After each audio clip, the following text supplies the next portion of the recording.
This is not a switch. This is a metaphor. All of reality is your interpretation of the abstract. Language is codified abstraction. Images are non fictional codified abstraction. So imagine Yu-Gi-Oh!, which is to say, imagine a world where capitalism is the only legal system you know about.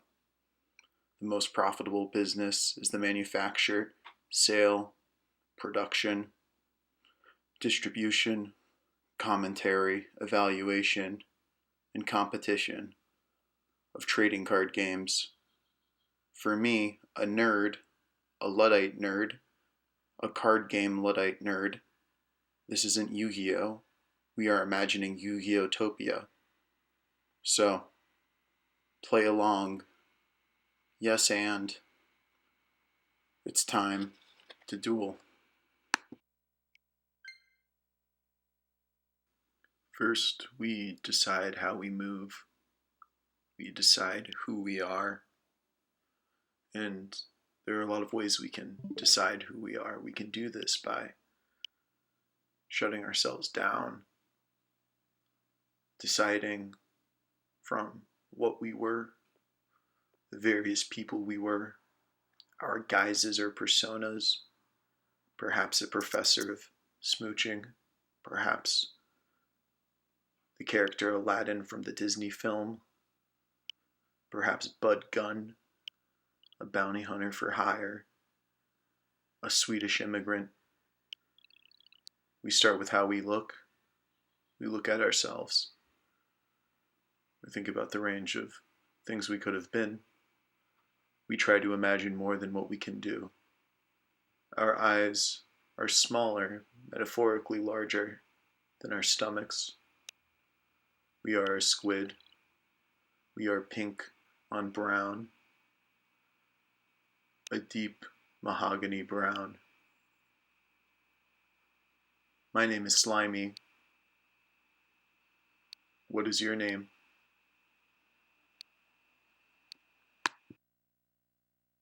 I'm okay with that.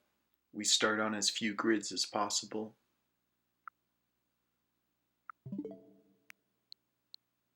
And then we go. Well, and then we go.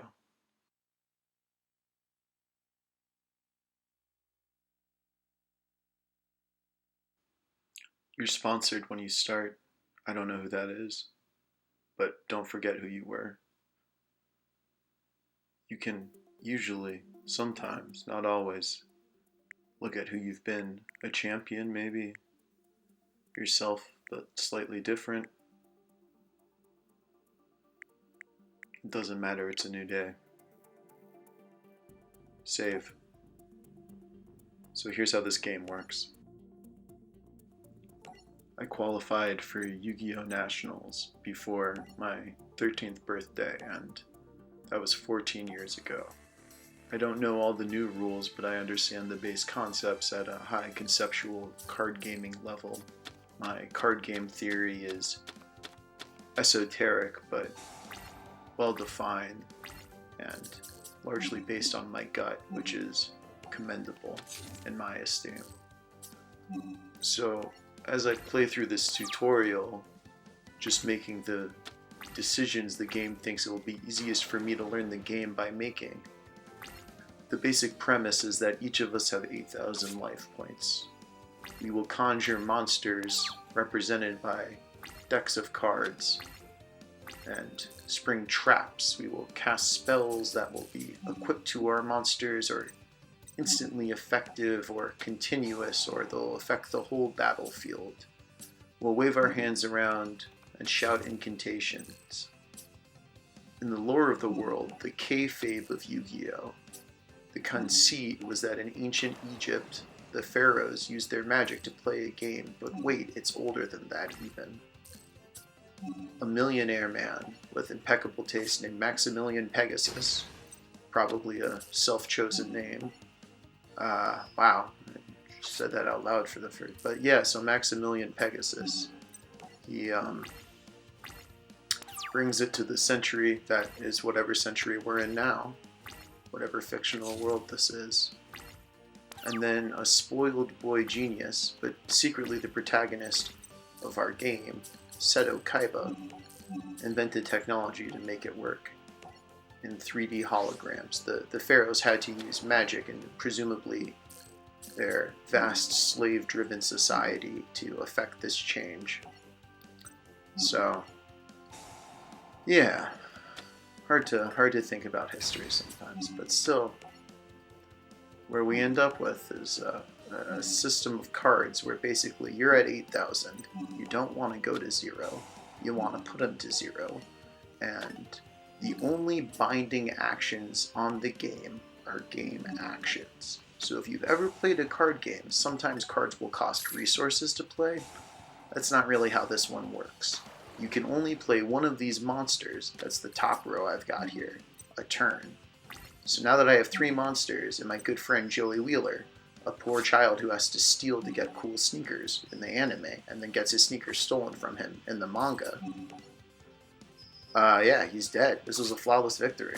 And that's the power of the tutorial, is that you always win. Let's get to the good shit. Card games are really mostly about playing the game before you play with anyone else. It's about the theory of the game as much as the actions your body takes while you play the game itself. It's about coming up with names for your decks. And from there, it's about learning the ways that your cards work together, that through a series of understood and codified abstractions across a common ground, a battleground, you can represent yourself to an opponent. And card games, unlike the very thin analogy I'm making to your perception of reality, are zero-sum. They're very low stakes. You can win one and then walk away from it. So this is going to be a demo deck. We're going to call it Slimy Demo. And what's going to happen here is I'm going to demonstrate to you that I'm not playing this while I'm doing it, because I mess up the first time. And I debated trying to learn how to edit that out, but I think, imagine a placard, right? I'm not going to explain this deck to you, by the way. I'm going to explain who I am a bit more using these codified abstractions. Imagine a placard next to a painting in a museum that says, gouache, ink on canvas, a year, a name, and then like a couple of italicized words. So the picture speaks for itself, 1,000 words. And I know we're all counting together up in our heads. 727, 734, 30 squintillion. How long will it continue on for? You know the answer and I do too, but both of us can check again at any time. What I'm going to do is I'm going to assemble all the best yahoos I can. I'm just going to pick all the individually best cards and the cheapest, low-cost, super powerful synergies I can find to stick into this deck. Because pound for pound, I'm going to cream Joey. And then, if I get my Wombo combo, I might cream him in like 2 turns. I'm just telling you right now, I can't make a 1-turn kill with the cards that give you off the jump, but in Yu-Gi-Oh!, a broken card game that I'm playing against the easiest possible CPU of, you can likely kill the opponent in 2 turns. Ever think about how most media is political, honestly, and that leftover pie is lying? Dylan Thomas, Under Milkwood. A Play for Voices, originally broadcast on the BBC. That wasn't a quote, but that was a lithograph in the warmest room of my childhood home. Here's a list of Yu-Gi-Oh cards dear to my heart. Grenmaju Da-Iza. That was the signature card of my deck that qualified me for Nationals. Black Luster Soldier, Envoy of the End, and Chaos Emperor Dragon, Envoy of the Beginning. Or maybe the Soldier's the Envoy of the End. No, I think the Soldier's the beginning. The Soldier is probably the Envoy of the Beginning. I would say probably dearest to my heart at the moment, No Penguin, Ma Dolce Croissant. I love all of those weird alien monsters, but the Yu-Gi-Oh! Alien monsters, not the Yu-Gi-Oh! GX alien monsters. My favorite competitive card was the Armed Samurai Benkai, and my favorite combo was Gear-Free Juggling Daggers to Your Graveyard, which I believe resulted in you assembling the legendary Exodia the Forbidden One. Metaphorically, if not literally, this game is pretty unbound by your idea of fairness. The competitive theory and the casual theory, they're actually very similar, it's just exponentially different as opposed to linearly different. So in Magic the Gathering, the casual theory is, these are the biggest creatures I own, or these are all my goblins, or my favorite artist is Geoffrey Rush, so all my lands are by Geoffrey Rush. The competitive theory is aesthetic, but in a zero-sum aggressive way, so it's just that, but more intensely. So these are all my biggest cards, watch me assemble them as quickly as possible. The problem with the Yu-Gi-Oh! Casual aesthetic is that it's not bound to a narrative lore like Magic is. So actually the card design contains all of the lore. In Magic, they cheat. They write what are equivalently Wikipedia articles for themselves, and then that's the only thing they withhold. They write narrative short stories, they give you the dialogue of characters who never speak on cards. In Yu-Gi-Oh! You don't get that. If a card has an ability, like a monster card, or any spell or trap, any spell or trap, then that card will not have this narrative text around it. You'll have to deduce from context. So I think, for example, the Amazonas series, they're cool. That's one of my favorite series in this game. I'll make an Amazonas deck at some point, and I'll just stunt on my opponent. The Amazonas are like,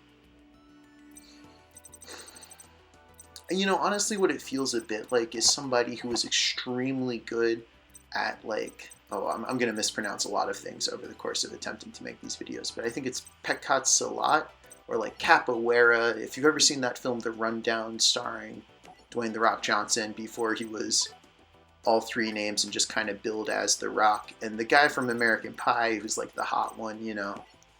If you've ever seen that one, The Rock, it was before he was allowed to never lose fights, so he gets his ass kicked. And it's just chopping around back and forward, up and down, left and right. So, yeah, I mean, that's nuts.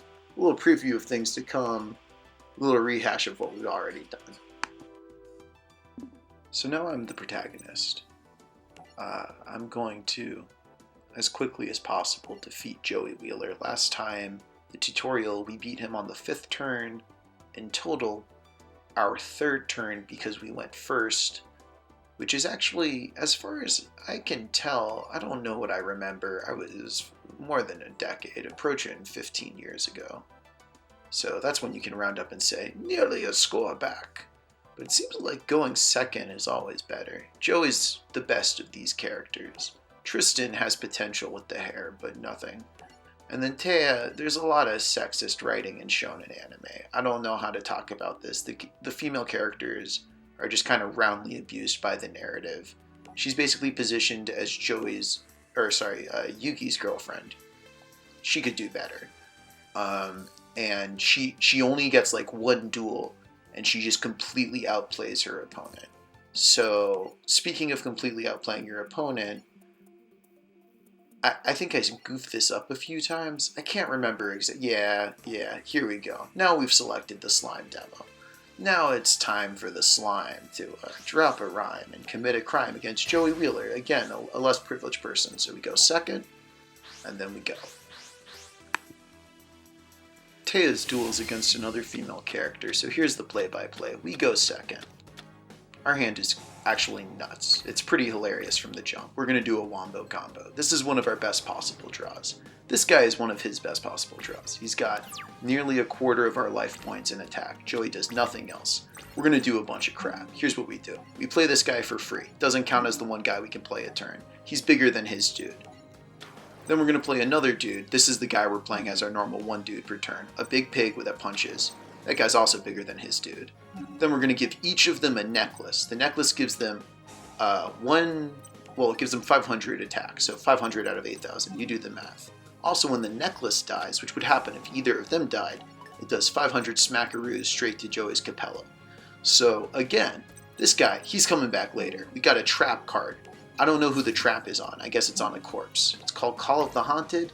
Very, very cool zombie kind of themed card. Anybody can use it, not just zombies. So boom, 800 to his face, and then direct attack, big exclamation point. We've taken one turn. We have 5 things in play. He has 4 cards and now 5, nothing in play. We did 3,100 points of damage. If we draw any monster with 4 or fewer stars on it in our deck, we could win the game this turn. It's within our power by playing the game correctly with the cards we had that were dealt to us, and the cards that we assembled before the game even began. Call the Haunted. Bring back a bird monarch. That doesn't do anything right now. We could use it, should we want, to kill our bird monarch. And remember that about the power of kings, right? It always kills itself. This bug qualifies as the beefy boy we need. Look at him lift that thing. That bug's big enough to kill the dingus Joey's got over there. And were we to have done that, we could have won the game. Instead, we went for the safest play, which in this case, cowardice undid us. This ladybug, blows up our dodos. So we lost like 3,500 points of damage. Look at it, what he ends at, right there. We should still have it in the bag though. Ooh, that's way too loud. Stop recording. No, I just changed my recording interface. I'm learning how it all works. But yeah, so yeah, we goofed up. We should still have it. Either one of these guys, if it gets through, kills them. We could just play this little dude as backup. He's nice. He's not that strong, but he can always play defense for himself. He can die without hurting his controller, which is actually a very capitalistic, view of utility. Meanwhile, Joey is just savagely outplaying us. I mean, this gizzard lizard he flips up. It's like a wizard. It flips our guy back to our hand. So the bird monarch flies away. It just leaves behind that zombification spell because that's how zombification traps work, as we all know. And little Wingard, he plays D. He flips and says, don't hurt me. Now, can we win the game this turn? This is now turn 8. We're completely beyond where we ought to be with all of this stuff considered. I mean, it's almost feeling like it's close, even though Joey hasn't done anything to us, because now we can see the gulf of how we could have obliterated him. You know? I mean, it was within our power. I miss an opportunity to stun and blow up the trap card that's not doing anything anymore. I think that would kill it. I don't actually remember exactly what it does. And now you can see I used my smaller monster because I feel bad that I used the largest monster before. Anyway, it's tricky to drop some damage and win the duel. It's tricky. You win.